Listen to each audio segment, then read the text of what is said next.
어텐션 뉴스 구병수 기자 나와 있습니다. 안녕하세요. 네, 안녕하십니까. 네, 오늘 가져온 소식 어떤 겁니까? 네, 첫 소식은 탕후루 얘긴데요. 그 한때 국민 간식으로 엄청 인기를 얻었는데 인기가 점점 식어가고 있다는 얘기입니다. 탕후루. 네. 네, 저는 너무 달 것 같아서 먹어보지는 않았는데 네.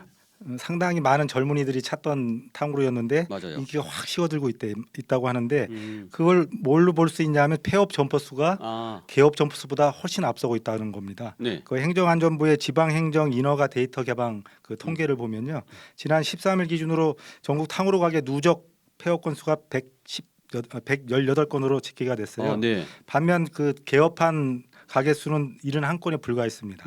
이걸 지난 2022년과 비교해 보면요, 사실 개업한 게 100곳도 안 됐고요. 당시에. 네, 지난해는 무려 1,374곳이나 개업을 했습니다. 네. 우후죽순처럼 늘어난 거죠. 근데 폐업 건수는 2020에는 10곳에 불과했지만 지난해는 72곳, 그리고 현재는 100곳이 넘게 이렇게 폐업을 하고 있습니다. 네. 그 탕후루의 인기가 뭐 오래 가지는 않을 거라는 전망이 많이 나오기도 했는데요. 탕후루 같은 품목은 SNS의 인기에 완전히 연로가 돼 이제 관계가 크게 있거든요. 네네. 그 탕후루에 대한 언급이 SNS에서 많이 줄어들고 있다고 합니다. 아, 실제로. 예, 빅데이터 분석 업체에 따르면 그 X, 옛 트위터죠, 네. 그 인스타그램 등에서 탕후루가 언급된 건수가 지난해 9월에는 한 12만 8천여 건이었는데요. 지난달 기준으로는 16,000여 건, 10분의 1로 줄어들었습니다. 많이 줄었네요. 그렇습니다. 근데 인기가 이렇게 식어지고 식어가고 좋지 않은 경제 상황, 그리고 비싼 월세가 이제 자영업자들을 압박을 하고 있습니다. 그러니까 높은 월세를 내고 좋은 상권이라고 창업을 했는데 매출이 늘어나지 않는 거죠. 이런 하소연이 심심찮게 온라인에 올라오고 있습니다. 그 영화 기승전결도 한번 나왔는데요. 네. 대만 카스테라 얘기가 있었죠. 아, 네. 좀 잘 된다 싶으면 너도나도 뛰어들어서 과열 경쟁이 되고 결국 소비자로부터 외면을 당하는 이런 식으로도 탕후루도 흘러가지 않은가, 이렇게 우려를 낳고 있습니다.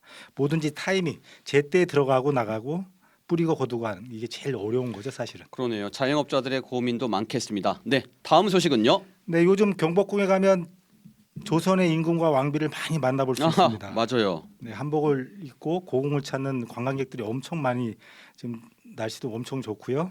상당히 많은 관광객들이 찾아오고 있어서 보기도 좋고 참 뿌듯합니다. 한복 입고 다니는 외국인들 참 보기 좋은데요. 지금 화면으로도 나오고 있네요. 그렇습니다. 지금 저 골룡포를 입은 그 외국인도 보이고 네. 예쁘게 차려입은 또 여성 관광객들도 보이는데요.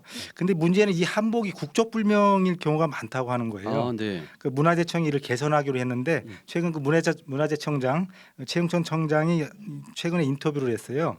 근데 경복궁을 찾는 많은 관광객들이 한복을 빌려 입고 사진을 찍어서 SNS에 올리긴 하는데 실제 한복 구조와 맞지 않다는 거죠. 전통 한복 구조와 그렇습니다. 다르다. 국적불명인 경우가 많다는 아, 거예요. 그 아까 제가 골룡포를 입은 그 관광객 사진도 나왔는데 네. 왕이 입는 골룡포거든요. 거기 네. 갓을 쓰고 다닙니다. 아, 맞지 않는 거죠. 그리고 여성의 옷과 위아래가 또 바뀌는 경우도 많다고 해요. 아, 네. 그러니까 한복을 입고 향유하는 문화인 한복 생활도 현재 국가문화유산으로 지정이 돼 있는데요. 네. 제대로 된 한복 문화가 이제 전파가 되고 외국인들이 그걸 입고 다니는 건 참 좋을 텐데 그렇지 않다는 거죠. 그래서 이제 앞으로 이제 그 한복 판매점, 한복 대여점들이 이제 한복을 바꾸는 교체하는 시기가 오면 검증된 복식을 제시하는 이런 방안도 문화재청이 마련하려고 한다고 합니다. 네. 아무튼 고유의 한복도 좋지만 개량 한복도 계속 발전을 시켜서 평상시에 편하게 입을 수 있도록 하면서 전통을 이어갔으면 하는 바람입니다. 네. 다음 소식 전해 주시죠. 네, 브라질의 가장 비싼 소액인데요. 네. 그 기네스북에 지난 3월에 이름을 올렸습니다. 그 비아티나라는 소인데요. 네, 지금 화면에 동영상이 나오고 있네요. 몸값이 무려 브라질 돈으로 2,100만 헤알, 우리 돈으로 56억 원입니다. 56억 원이요? 그렇습니다. 근데 이 몸값이 56억 원으로 그 책정된 이유는 뭐냐면 지난해 7월에 이 친구가 이 소가 33%만 경매에 나왔어요. 네. 3명이 소유를 하고 있는데 33%만 경매를 나왔는데 네.